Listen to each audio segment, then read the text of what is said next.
Hoje teremos aí um talk diferente, com uma apresentação diferente e uma convidada também aí especial, acho que vai agregar bastante valor aí ao nosso talk. E eu vou convidar aqui a Patrícia Oliveira para o nosso palco, que é a nossa presidente da Câmara de Comércio Brasil-Paraguai no estado do Rio de Janeiro. E a Isabel Streck, que é uma pecuarista brasileira, por favor, Isabel, que está operando aqui no Paraguai há algum tempo. Então, vou passar aqui o microfone para a Patrícia conduzir o nosso bate-papo e acredito que vai ser uma conversa muito legal. Patrícia. Boa tarde, prazer estar aqui. Hoje a gente vai fazer um tema diferente. A gente estava falando até agora bastante sobre industrialização, maquilas, e hoje a gente traz aqui então a Isabel, que é uma brasileira, está aqui há 10 anos e trabalha no agro. E aí, então, Isabel, já queria te agradecer por ter participado com a gente e queria que tu explicasse um pouquinho o que tu faz hoje, como que é o teu ramo, como que é o teu dia a dia, e aí a gente vai desenvolvendo aqui um pouquinho. Boa tarde, obrigada, Patrícia, obrigada à Câmara de Comércio Brasil-Paraguai. Primeiramente, eu quero agradecer pelo convite e também dizer o quanto eu fico tranquila, fico feliz que os empresários estejam tão bem organizados e estão em boas mãos. Porque sempre a nossa preocupação é a todo empresário que vem do Brasil é em mãos de quem vai cair aqui, né? E é tão bom de ver que estão tão bem organizados e tão bem assessorados. Então, meu nome é Isabel Streck, eu sou natural da região de Guarapuava, de Pinhão, no Paraná.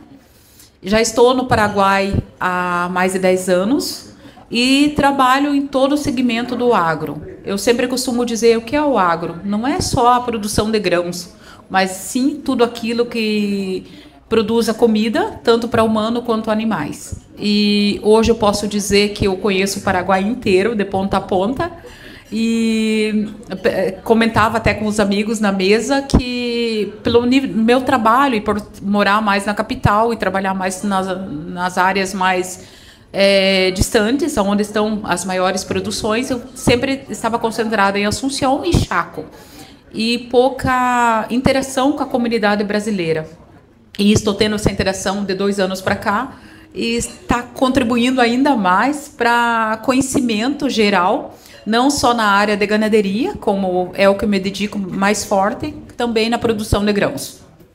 E, Isabel, tu comentou, né, que agora que tu começou a interação com os brasileiros, né? Hoje, no teu dia a dia, quem são os teus principais clientes aqui no Paraguai?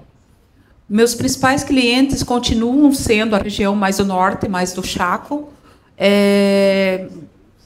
mais produtores grandes, né? Porque uma da coisa que eu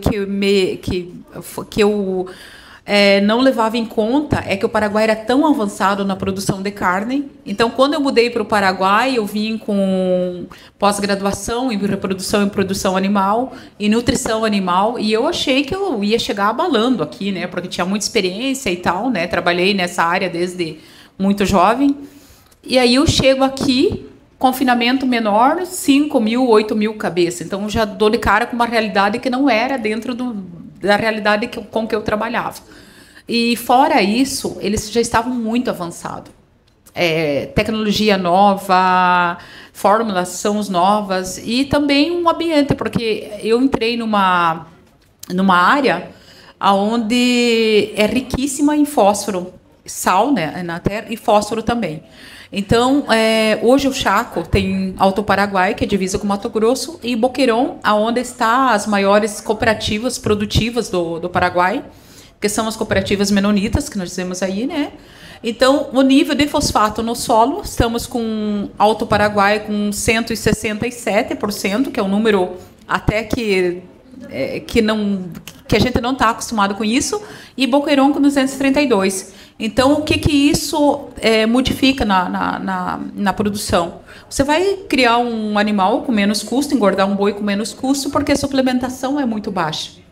Então, a suplementação, você tira um desmamante, você desmama um bezerro muito mais cedo e com nível de peso muito mais alto do que a gente está acostumado no Brasil. E recentemente também essas áreas, essa parte aí, começou a produzir soja, começou a produzir grãos. E também se vê que precisa um investimento baixíssimo para produzir pela qualidade do solo. Então, foi uma realidade muito diferente que eu tive que me adaptar. Então, repetindo, quando eu vim de lá, eu pensei que eu estava com uma conhecimento grande, né? Porque eu tinha todas essas pós-graduação e tal. E aí me dou conta que eu era a boba da mesa. Hoje, na área que tu tem plantação e tem o gado, são áreas tuas? Quantas que são? Estão todas concentradas em Assunção? Como que está hoje onde tu faz o cultivo? Hoje, particularmente, as minhas coisas estão mais junto com outros empreendedores, com outros proprietários, né? Até porque eu não tenho tempo de me dedicar a alguma coisa direta, né? Então, para mim, é melhor. Isso no Paraguai é uma coisa que facilita também. Os regimes que você, mesmo não entendendo nada, por exemplo, você mesmo não entendendo nada da ganaderia, você não entendendo nada do engorde do boi, você pode ser um investidor. Porque existem empresas que se dedicam somente a engordar teu boi e você acompanhar os números, acompanhar o rendimento financeiro. O Boitel que tu comentou com a gente. Boitel, hotelaria, lastimosamente agora estão todos lotados, né, pela alta procura, mas também está nascendo os novos. Bom sinal. Bom sinal. E uma coisa que eu costumo repetir do Paraguai, que não dá para comparar com o Brasil, por exemplo, uma mudança, vou explicar assim, uma mudança, uma coisa pequena, mas que dá uma grande diferença. No Brasil, por exemplo, a cotação, a gente acompanha a cotação do boi, o preço do boi, o preço da vaca, o preço do novilho e tal, né? E o número, o preço pela arroba, vamos dizer que é X, vamos dizer que é 312. Então, você vai vender, por muita sorte, você vai vender naquele preço. Ou então, te pagam sempre um pouco a menos e tal, na prática. A gente, como produtor, sabe que nem sempre eles pagam o preço que está sendo ofertado por arroba no mercado. E aqui, nós temos na prática, totalmente diferente. Primeiro que o preço é em dólar e por quilo. Então, já é uma diferença. É em dólar e por quilo. E o que na prática se acostuma acontecer? Você não vende para aquele preço. Você sempre te paga um preço melhor. Se você tem bons animais, se você tem um animal de qualidade, que é o rebanho do Paraguai é sempre uniforme e de boa qualidade, então você não tem dificuldade para vender. E sempre o comprador te paga um pouco mais para garantir esse produto. E é muito normal que os contratos sejam feitos com bem extenso da compra. Então, ele não quer sair de sair procurando os animais. Então, os contratos já são feitos por um largo período de tempo. Sim. Ah, legal. E a questão, lá no Brasil é muito comum a gente fazer o arrendamento de terras para cultivo, né? Aqui no Paraguai tem essa dinâmica também? Como que funciona? Tem também, principalmente mais nas áreas agrícolas aqui, que é Alto Paraná. Alto Paraná mais por brasileiros, né? Povoado mais por brasileiros. Então, principalmente nas áreas que compreendem desde Maria Auxiliadora, Naranjal, Naranjito, Santa Rita, até Caniriju, as áreas onde mais se pratica arrendamento para agrícola, né? E agora também já está entrando mais uma parte também na área de gado, de se arrendar por um tempo as terras. E outras coisas comuns que está acontecendo agora, que eu estou vendo com bons olhos isso, são empresas que já estão se dedicando de vender para esse que já está arrendando por fracionar as fazendas grandes, porque as fazendas é uma outra coisa que nós temos aqui, que é as fazendas muito grandes, né, extensas. Então já estão fracionando essas fazendas, que possibilita daquele pequeno agricultor comprar também. E isso a gente só pode ver como resultado o progresso, porque está dando a oportunidade de comprar, fracionando as fazendas grandes. Um pequeno produtor que não tem possibilidade de comprar uma propriedade hoje de 500 hectares, de 1.000 hectares, pode comprar uma fracionada de 50, de 100. Esse é uma mudança que eu estou percebendo que está acontecendo de alguns meses para cá, e eu vejo de uma forma muito positiva. E esse pequeno produtor, ele tem algum incentivo em relação à capacitação, algum apoio assim do governo para desenvolver, para próprio conhecimento, assim, como que ele faz para se capacitar para ter um aproveitamento melhor dessa terra? Tem algum programa voltado para isso, alguma coisa específica? O governo sempre procura fazer, mas eu vejo uma atuação muito forte das cooperativas. As cooperativas e associações, sabe? É visível o progresso aqui nós chamamos de zona, de território, aonde são muito ativas essas associações e cooperativas. Tem um exemplo que eu sempre costumo dar até para os próprios paraguaios mesmo, porque, como eu comentei para você, o meu entorno sempre foi mais a comunidade paraguaia e agora que eu estou mais operante na comunidade brasileira, né? Mas um exemplo que sempre eu dou para os paraguaios, que a união faz a força. Tem uma localidade que se chama Água Dulce, que é mais distante e tal, e eles se uniram. Eles se uniram como associação e o progresso que teve vamos colocar 5 anos nessa localidade é visível. Hoje a associação já está plantando soja numa região que era difícil até para tirar o gado daí. As estradas estão melhor, o acesso são melhor. Então, eu sempre comento que quando eu comecei a visitar essa área, eu viajava para lá, eu levava atum na mochila, papel higiênico e água. Porque ia preparada, porque sabia que se algo acontecesse no carro, poderia levar uma semana para alguém me socorrer. Porque as estradas eram de difícil acesso. E hoje já vou mais tranquila. Já vou mais tranquila porque a associação se uniu, ela faz a manutenção desse espaço, dessas estradas, e também você encontra com mais carro. Então, se alguma coisa acontecer, alguém vai te socorrer. E esse é um exemplo de produtores que se uniram e que não ficaram esperando pelo governo. Sim.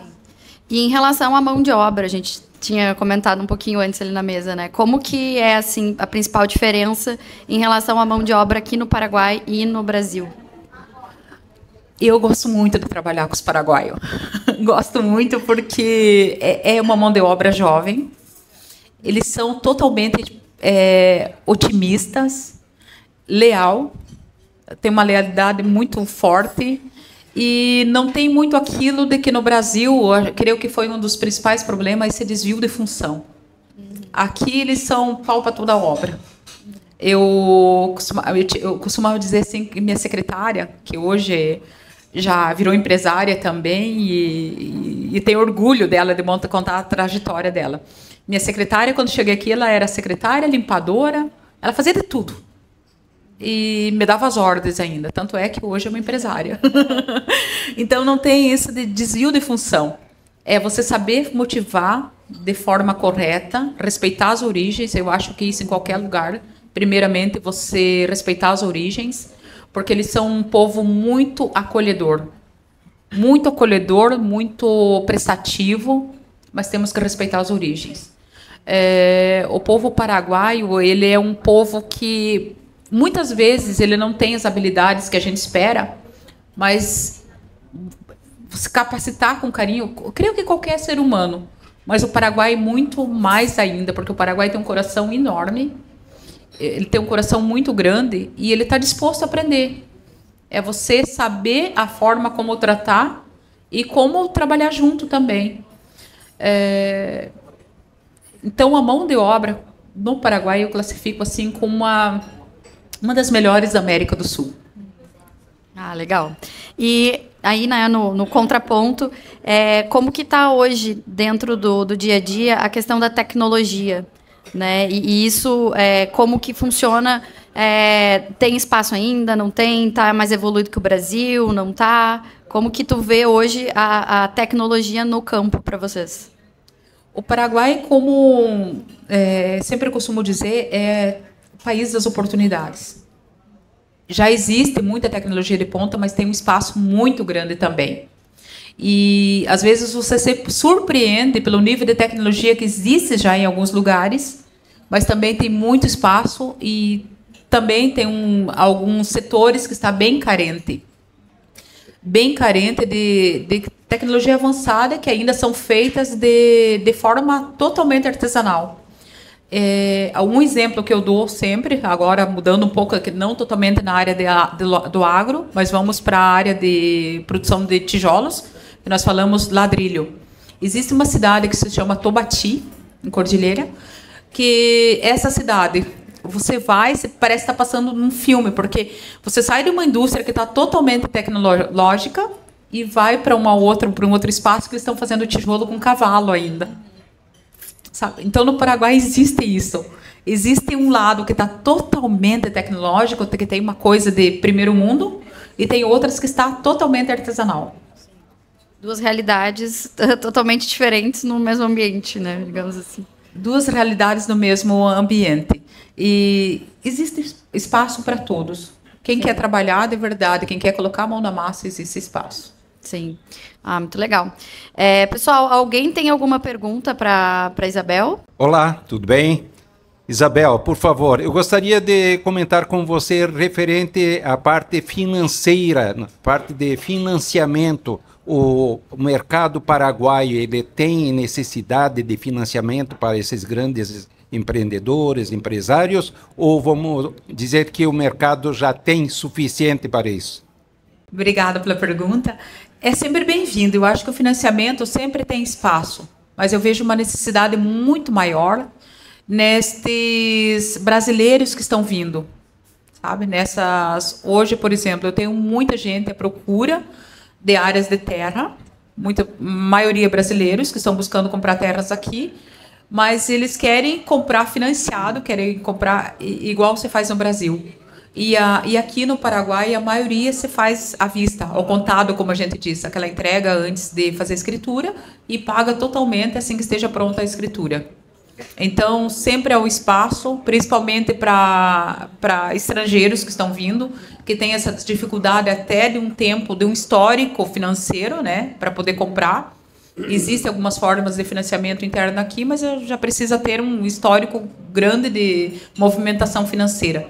Então, eu penso que, assim, principalmente para os empresários que estão vindo do Brasil e querem investir aqui, é melhor que já venha com meio caminho andado, com um fundo que já possa dar essa possibilidade de estar comprando em cotas, como dizemos, né? Mas de acordo com o que se maneja dentro do mercado, que é a compra à vista. Isabel, ainda dentro dessa questão da terra, da compra, os valores, né? Eu ouvi aqui alguns comentários assim de talvez leigos falando que a terra, mais aqui tipo no Alto Paraná, ela está na casa de $30.000 a hectare. Na área do Chaco, na faixa de $3.000 a hectare, podendo ser menos. Comparado isso com o Brasil, está um pouco acima, né? Então, essa questão aqui do Alto Paraná. E até comparado, talvez até com os Estados Unidos, estaria um valor um pouco mais caro. A terra vermelha de produção agrícola é mais cara que outros países aí de referência. Tá dentro da ideia, está dentro do que você vê no mercado, esses valores praticados, ou você tem uma outra realidade? Eu acho que está totalmente dentro do mercado. Por quê? Vamos falar de preços de terra dentro do Paraguai hoje. Então, hoje, você pode adquirir uma terra desde $700 a hectare, tá? Até $30.000. E por que se defende esse valor de... Por que eu vou pagar $30.000 numa terra em Alto Paraná, por exemplo? Coloque o custo da produção. O diferencial que você vai pagar... o diferencial que você vai gastar para produzir uma hectare de soja no Brasil e para produzir uma hectare de soja no Alto Paraná, no Paraguai. Então, ela se paga. Ela dá pela diferença da compra de insumos, pela qualidade da terra, ela se paga. É só fazer o custo de produção em Santa Rita, por exemplo, comparado com o Paraná. Então, a terra por si se paga. E qual que era o nosso problema? Logística. E muita coisa já foi solucionado. E outra coisa que o Paraguai está se diferenciando também, que valoriza mais a terra, era na industrialização. Vendia sempre a matéria-prima bruta. A soja, por exemplo, ia todo 100% para o porto. Hoje já não. Hoje já está se industrializando aqui. Então, hoje nós temos biocombustível que já é produzido, feito no Paraguai. Então, a matéria-prima já se valoriza. Nós temos coisas que antes tinha que ir para o Porto de Paranaguá ou para o Porto de Santos, hoje já está se industrializando aqui. Então, com isso também valoriza o preço da terra. E a gente, conversando antes, também falou sobre a questão das terras serem autossustentáveis ali, porque tudo que tu produz ali, o que tu não usa para lavoura, tu acaba usando para os animais, né? Se tu pudesse falar um pouquinho sobre isso. Eu sempre costumo dar um exemplo da soja. A soja sempre ia para o porto em matéria-prima, totalmente bruta. Hoje não. Hoje qualquer estância que nós dizemos, qualquer propriedade que ele já produz seu balanceado, já produz todo o seu balanceado para tratamento de confinamento. Vamos dar um exemplo, uma fazenda que ela está produzindo o balanceado. Ela já tem uma máquina esmagadora de soja, aonde dessa máquina ela vai tirar o speller da soja para fazer todo o balanceado, toda a ração do confinamento. E desse speller, né, que ele aproveita para o confinamento, já sai o azeite, que ele já vende para a produção do biocombustível. Essa sujeira que fica ali, que a gente chama essas borras de soja e tudo, já sai o hormônio pronto para a galinha poedeira, para produção de ovos, e já sai também a matéria-prima para o engorde de porco. Então, quantos produtos você tem numa coisa que eu sempre falo para o produtor assim, faça as contas. Você vai comprar o speller de soja, você vai pagar o preço da soja. E quando você faz esses subprodutos, você está tendo 4 produtos em um. E sem nenhum desconto. Porque o que as empresas grandes multinacionais fazem hoje? Se aplicavam antes e continuam aplicando. Uma soja que deu uma porcentagem maior de ardidez, né, que não é classificada como uma soja tipo exportação, ele te desconta e não te paga um mínimo por essa soja. E depois ela se transforma em speller e te vendem pelo preço da soja. Sim. Então, por que não fazer isso dentro da propriedade? Muito bacana. Alguém mais tem alguma pergunta? Senão a gente...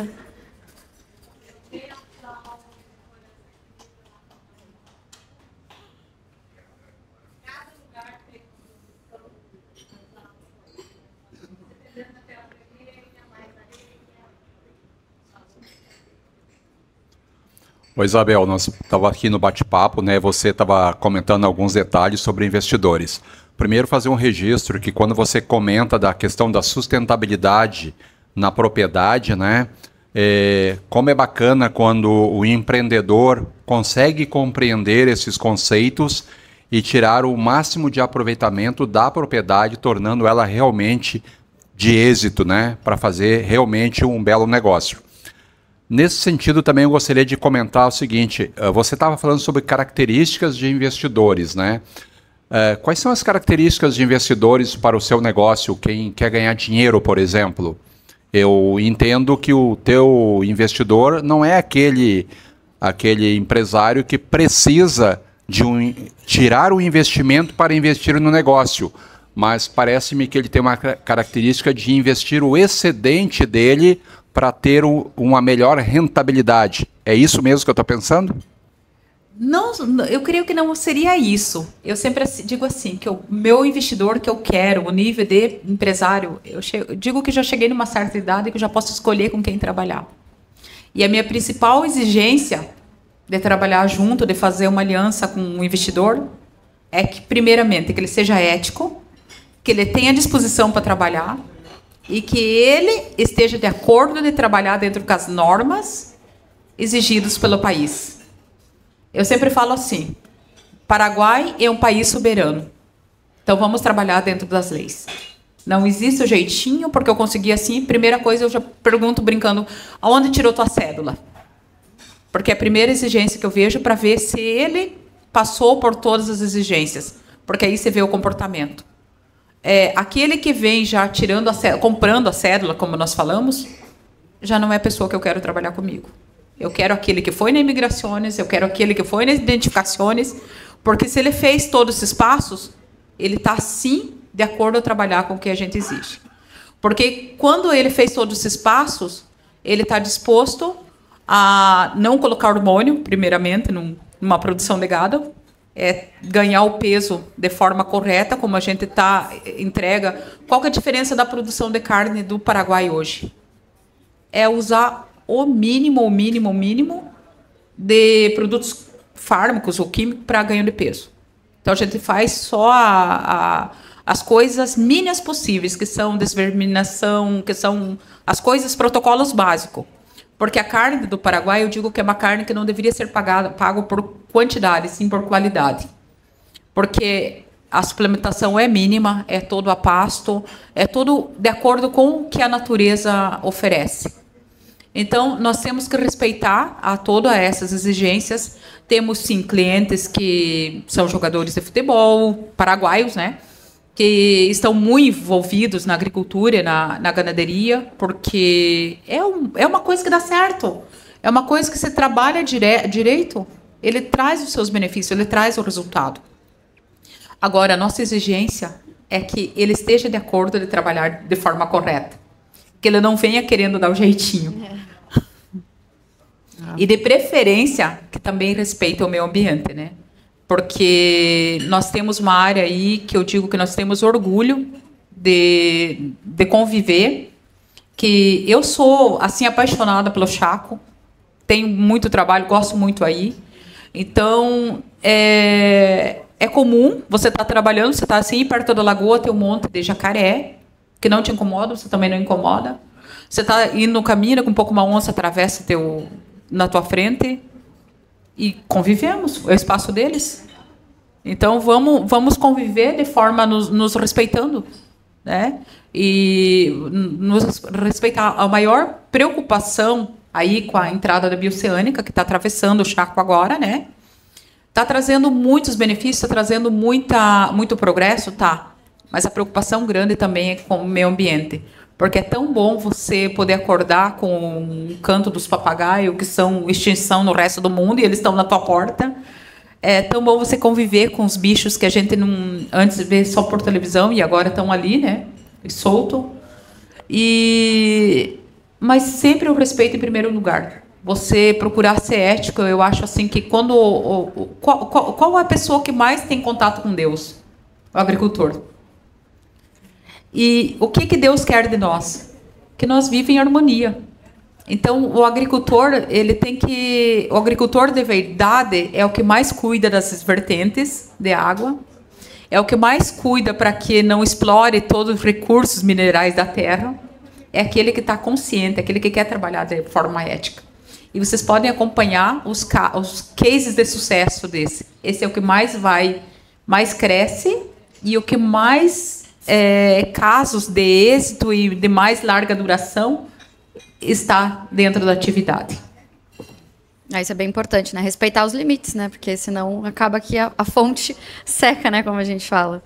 Mas, além de toda a parte do agro que a Isabel comentou, a gente vê que ela é uma mulher que faz a diferença, né? A gente ontem até comentou no evento que a gente estava lá na Global. Ela vai para cima, faz toda a diferença. E aí eu queria que tu comentasse um pouquinho sobre o programa das mulheres, que tu falou que vai ter em novembro, né? Se tu puder falar para a gente. Exatamente. Em novembro nós estamos com um desafio muito grande. Vamos receber um número grande de mulheres de toda parte do mundo para o primeiro encontro internacional das mulheres protagonistas do agro. Aonde nesse encontro começou com um objetivo e no fim se estendeu para outras.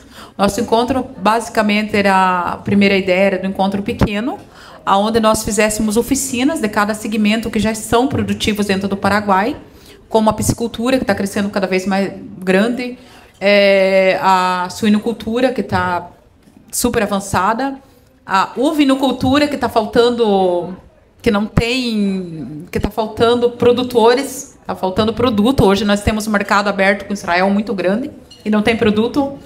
Então começou com essa falta de produtores de suíno, com mais produtores de peixe, com mais produtores e foi se estendendo e agora nós estamos aí, estamos recebendo gente de Israel, de Japão, de Guatemala, Peru, Chile, e muitas cooperativas e produtoras do Brasil também.